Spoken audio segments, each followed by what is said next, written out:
Welcome to the Healing Frequency, a space to tune into your body, your truth, and the light within. I'm Tamara, owner of Luce Bianca Healing, and I'm your meditation guide, sound healer, and sacred space holder. And here, we explore what it means to heal, to evolve, and to come home to yourself. This is your frequency. This is your return to self. Let's begin. Hello, friend, and welcome to another episode with me, Tamara Rokicki.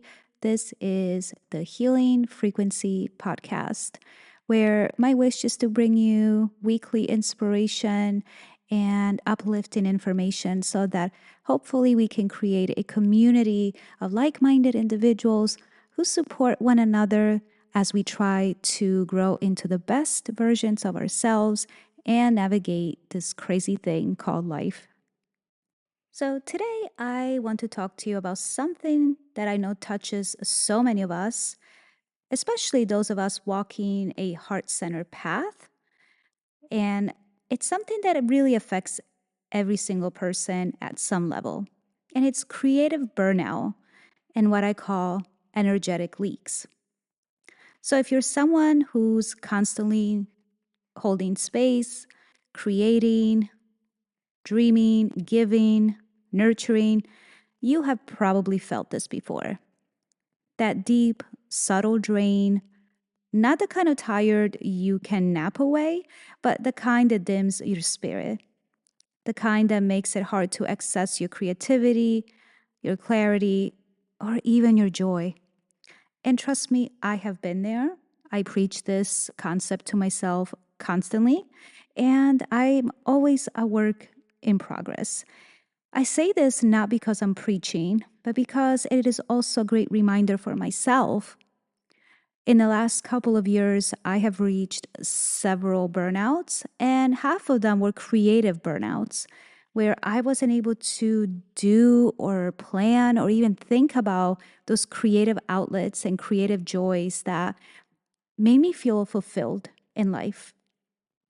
So I've been there, and I want to invite you into this space today, not just to talk about it, but to feel our way through it and to begin gently calling our energy back home. So find a cozy spot, take a deep breath with me, and let's begin. So let's start by getting honest about what creative burnout actually looks like. It isn't just being busy or tired, it's actually deeper than that. It can feel like waking up with a sense of dread, even when you should be excited about what you're doing. It could look like losing inspiration, even though your heart is still in it. Maybe feeling like you have to force every ounce of productivity or pretending that you're okay. And often we don't realize we're burnout because we're still functioning, still showing up, still smiling, still serving. But underneath that, you may feel disconnected from your own magic, your own voice. And that's when we have to stop and ask, where am I giving from? Am I giving from a state of depletion instead of overflow? So burnout isn't always about doing too much. And that's one thing I've learned the hard way. Sometimes it's about leaking energy in places that don't nourish us. So let's name some of those leaks. Some of them are very familiar to me because awareness is power. And once we identify those energy leaks, we can start to do something about them. For me, it's been overcommitting, saying yes out of obligation, fear, or guilt instead of true alignment. It can also be being too available, always responding, always on, and not allowing quiet space. What about social media spirals? I know you've been down that rabbit hole. absorbing way too much noise and comparison energy, unspoken resentment, doing things you don't want to do, but not setting the boundary. Another energy leak could be creative pressure. And this is something I struggle with the most, which is forcing myself to create even when my soul is asking for rest. Can you identify or relate to any of those? Energetic leaks aren't just inconvenient, but they're draining your life force. And when we patch those leaks, even gently, we start to glow and to thrive again. We don't need to produce our way to worthiness. Our rest is holy. And I've touched that on the last episode when we talked about the frequency of rest. But in what other ways can we begin to heal burnout and seal those energetic leaks?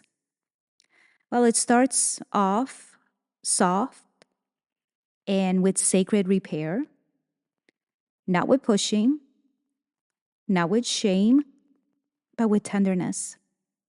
So these are a few practices that I love. And every time I get back to doing these practices, I see a change immediately. Treating rest as a ritual, not just resting when you crash, but making rest a ceremony. Turning off the phone, lighting a candle, giving ourselves permission to be in stillness for just 5 minutes and no guilt. Another great practice is cord cutting visualization. We can close our eyes and imagine any cords or threads connecting us to energy that's not serving us anymore. And as we do that, we can breathe in golden light and breathe out anything heavy. And as we do this, we can say inwardly, I release what is not mine to carry. I return to my center. We can also use sound as a sealant. We can use our voice to hum, to chant, to tone, or we can play a sound bowl. The vibrations help seal the auric field and bring our nervous system into harmony. Another great ritual we can start getting into the habit of is journaling. And journaling doesn't have to fill up several pages. Even a few lines can be so therapeutic. We can try a prompt like, where have I been leaking energy? And what would it feel like to close that door with love? Even setting a tiny energetic boundary, like turning our phone off after 8 p.m., or saying no to something we don't want to do, or reclaiming 5 minutes of pure silence in the morning, can shift everything.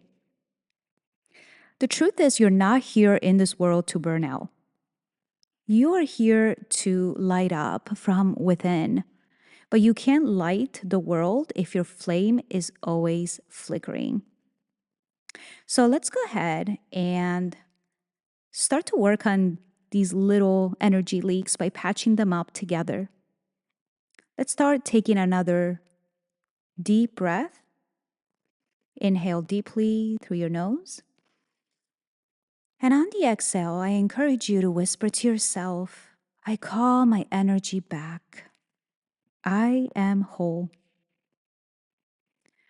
Friend, you are not broken. You have just been leaking energy. And now you're remembering how to hold yourself sacred again, how to nurture yourself, how to believe in yourself. So, if this episode spoke to your soul, I encourage you to share it with someone you love. You can always take a screenshot and tag me on Instagram at Luce Bianca Healing. I really would love to hear what part landed for you most. And I also would love to know, did you identify some energy leaks for yourself? So if you haven't done so already, I invite you to subscribe. Whether you are listening on YouTube, Spotify, or Apple, I hope that you will follow. Next Friday, we'll explore another engaging, inspirational episode that talks about the age of Aquarius, what it is, what we left behind, and what's coming up. Until then, my love, protect your peace and keep your energy sacred.